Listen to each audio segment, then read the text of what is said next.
Today we are going to deal with the topic Nationalism in India, Class 10th NCERT. So nationalism क्या होता है? मतलब कि अलग अलग लोग, अलग अलग ट्रेडिशंस के लोग जब एक पर्टिकुलर कल्चर के साथ अपनी फीलिंग्स को एसोशिएट करते हैं, उसको नेशनलिज्म कहते हैं. Simply sense of belongingness. I would highlight for that a sense of belongingness in a particular community के अंदर. फॉर एग्ज़ाम्पल इंडिया के अंदर नेशनलिज्म कैसे आया? जब ब्रिटिशर्स यहाँ पे आए तो हमने एक दूसरे के साथ एसोशिएट करना स्टार्ट किया. Okay, so consciousness emerged in India due to हमारे अंदर नेशनलिज्म की भावना कैसे स्टार्ट हुई? Sense of being opposed by colonialism. मतलब कि जब हम ब्रिटिशर्स के अंदर सप्रेस हुए, उन्होंने हमें दबाना स्टार्ट किया, हमारी इच्छाओं को, हमारी रिप्रेजेंटेशन को दबाना स्टार्ट किया, उसकी वजह से कॉन्शियसनेस स्टार्ट हुई. Second is political unification and spirit of nationalism.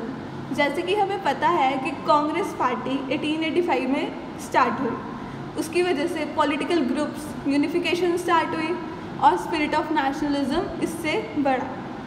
And the third one is introduction of modern means of transportation created equality among people. Before Britishers discrimination थी ज़्यादा, बट of course Britishers के advent के बाद भी discrimination थी, but जब transportation आई तो लोगों के अंदर एक एसोसिएटेड फीलिंग स्टार्ट हो गई. वो अलग अलग जगह पे जा सकते थे और अपनी थॉट्स को बता सकते थे. Formation of Indian National Congress under A.O. Hume. You have to remember that 1885 में INC मतलब इंडियन नेशनल कांग्रेस स्टार्ट हुई under A.O. Hume. Basically INC वो स्टार्टेड कि हम इंडियंस को एक प्लेटफॉर्म दे दें, बट उनकी रिप्रेजेंटेशन प्रॉपर ना हो. मतलब कि ये ब्रिटिशर्स का एक सप्रेशन वे था, बट इंडियंस ने उसको प्रॉपरली यूज़ किया एंड उसकी वजह से हमने अपनी जो भी फीलिंग्स थी उनको पुट फॉरवर्ड किया और बेसिकली हमारे नेशनलिज्म फीलिंग डिफरेंट इवेंट्स के बाद एक इंडिपेंडेंस लेकर आई हमारे लिए. Circumstances leading to Khilafat and non cooperation movement. Okay, Khilafat movement was associated with Muslim and Hindu unification. Muslim और हिंदू भाई भाई हैं, ये चीज़ महात्मा गांधी ने बोली और उन्होंने कहा कि 200 साल तक ऐसी कोई अपॉर्चुनिटी नहीं आएगी जिसमें हिंदू और मुस्लिम इकट्ठे हों. नॉन कोऑपरेशन मूवमेंट मीन्स जो भी काम, जो भी लॉ एक्ट ब्रिटिशर्स बनाएंगे हम उनके साथ कोऑपरेट नहीं करेंगे. तो ये चीज़ें क्यों आई? What were the circumstances behind that? So first one is first world war, which time period is 1914 to 1918. First world war के बाद क्या हुआ? Increase in defence expenditure. मतलब कि ब्रिटिशर्स ने जो एक्सपेंडिचर था वो इंडियन पॉकेट से किया. उसके बाद वॉर लोन्स फाइनेंस, उन्होंने सिर्फ इंडिया से ही नहीं अलग अलग जगह से वॉर लोन्स लिए जो मे बी अभी तक उनके रीपे नहीं हो पाए हैं. इंक्रीजिंग कस्टम ड्यूटीज, मतलब कि जो भी सामान ब्रिटिशर्स इंडियंस को बेचते थे उसके अंदर उन्होंने टैक्सेस बढ़ा दिए. इनकम टैक्स इंट्रोड्यूस हुआ, विच मीन्स जो आपकी इनकम है उसके ऊपर टैक्स लगेगा. उसके बाद है फोर्स्ड रिक्रूटमेंट. कुछ ऐसे सोल्जर्स थे जो कि उसमें पार्ट नहीं लेना चाहते थे वर्ल्ड वॉर में, बट उनकी फोर्स्ड रिक्रूटमेंट हुई. Brutal expression. एंड उसके बाद the second is epidemic and famines. Epidemic we all know like coronavirus, Spanish flu etc. ये चीज़ें एपिडेमिक होती हैं, मतलब कि एक बीमारी जो बहुत ही ज़्यादा एक्सटेंट में फैली हो. Let me explain. Suppose this is a continent A and this is a continent B, this is a continent C. Epidemic is यहाँ पे भी कोरोना वायरस फैला हो, यहाँ पे भी फैला हो और यहाँ पे भी फैला हो. Okay, so epidemic means a disease. Next, famines means भूखमरी, which means जो production of crops है वो कम हो गया है. Okay, so in respect to the nationalism, क्या हुआ, 1918 से 1919 में फेलियर ऑफ क्रॉप्स हुए, which means shortage of food. Of course food नहीं होएगा तो फिर काफ़ी लोग मरेंगे, और उनकी मरने की एट्रॉसिटीज़ बाकियों के दिलों में आकर वो ब्रिटिशर्स के खिलाफ एक रेवोल्यूशनरी एक्ट करेंगे। The second is influenza epidemic. Influenza epidemic also known as Spanish flu. So Spanish flu was prevalent in 1921। उसकी वजह से ओनली इन इंडिया 12 से 13 मिलियन लोग पेरिश्ड, मतलब मरे। Next is satyagraha. Gandhi ji return किए in 9 Jan 1915 on the advice of Gokhale. Gokhale थे Gopal Krishna Gokhale. He was the political guru of Mahatma Gandhi ji. Okay, this will come in an MCQ form or one-liner form.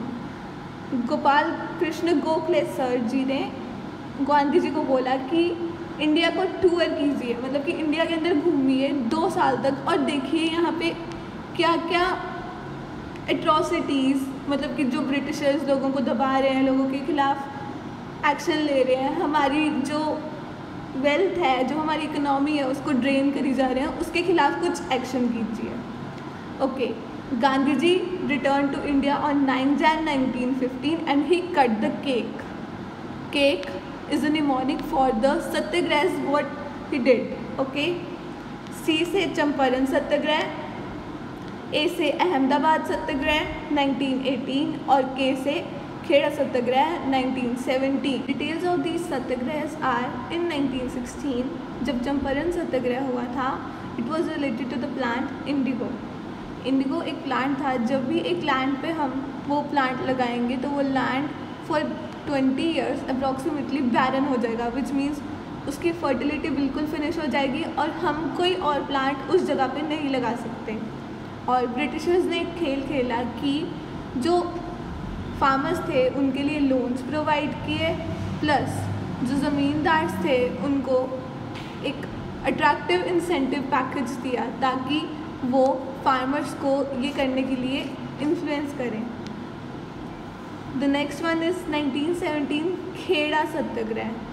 It was related to peasants demanding extra money, मतलब कि farmers को extra money चाहिए थी, extra income चाहिए थी for the crops they produce. उसी time पे crop failure भी हुआ था और प्लेग एपिडेमिक भी हुआ था. Along with the income they demanded less taxes. Third one is 1918 Ahmedabad Satyagraha. It was related to cotton mill workers. They were demanding higher wages, extra money, extra income. सबको पसंद है. The next topic is what was सत्याग्रह और what is सत्याग्रह. सत्याग्रह ये शब्द 2 word से बना है. सत्य means truth और ग्रह means घर, because India is our home. So Satyagraha is a word put forward by Mahatma Gandhi, the famous freedom fighter. ये एक नॉन वायलेंट मेथड है. नॉन वायलेंट मतलब कि इसके अंदर कोई लड़ाई, कोई झगड़ा नहीं होगा.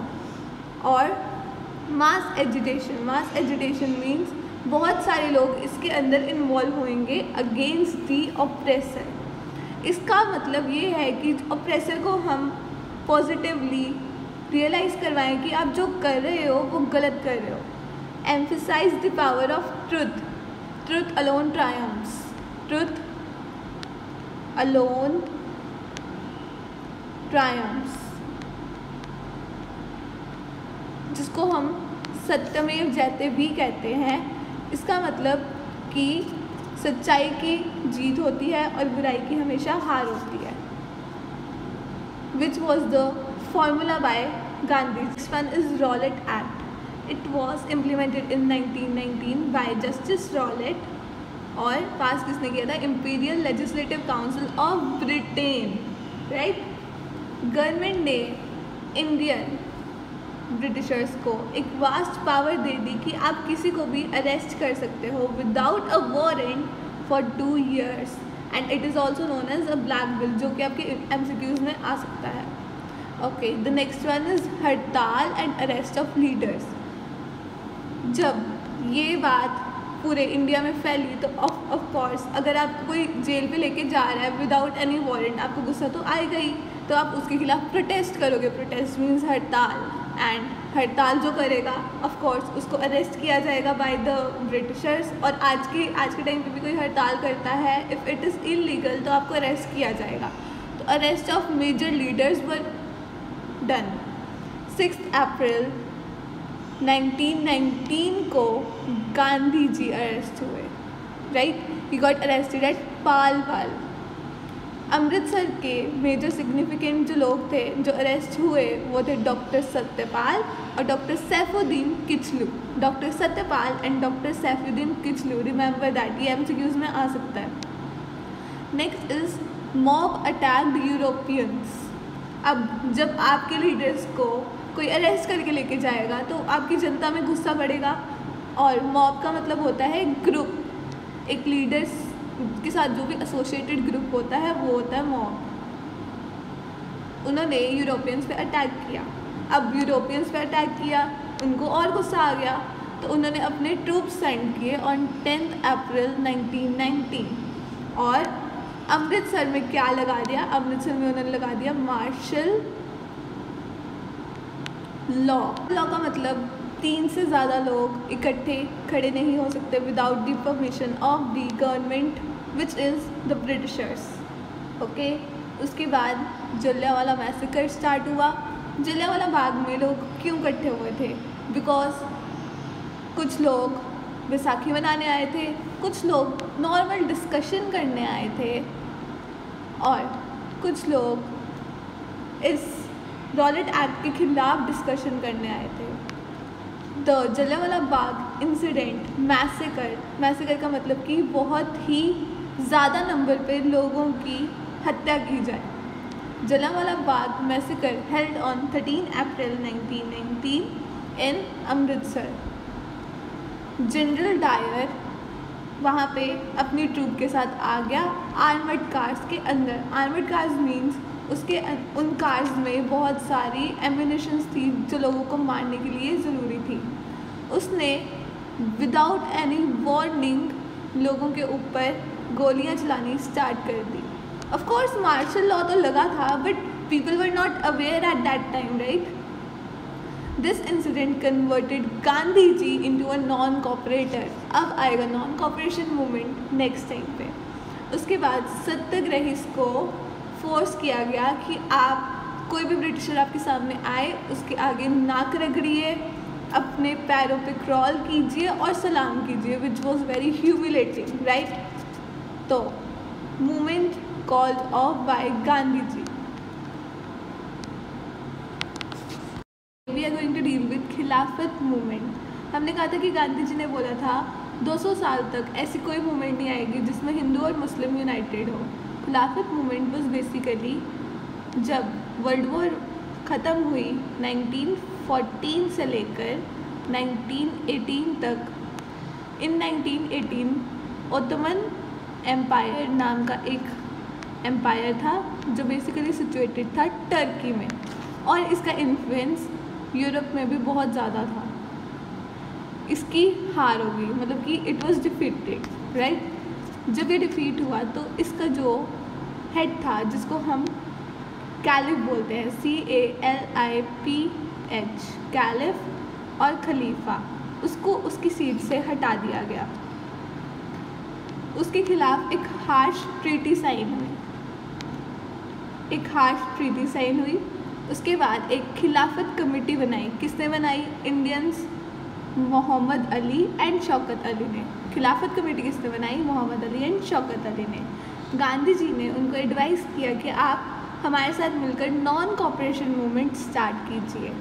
कब एडवाइस किया? अगस्त 1, 1920. That is not that much important, वैसे ही रेफरेंस के लिए दी हुई है. उसके बाद कैलकटा सेशन में ये चीज़ अप्रूव हो गई. मतलब कि जब भी हम कोई लॉ अप्रूव करते हैं तो पहले हमें अपने ग्रुप के साथ डिस्कस करना होता है। वैसे ही कैलकाटा सेशन में ये चीज़ डिस्कस हुई, व्हाट नॉन कोऑपरेशन मूवमेंट, और लोगों ने मतलब कि उसके ग्रुप मेंबर्स ने अप्रूव कर दी। फिर स्टार्ट हुआ नॉन कोऑपरेशन मूवमेंट। इसकी टाइम ड्यूरेशन 1921 से लेकर 1922 तक थी।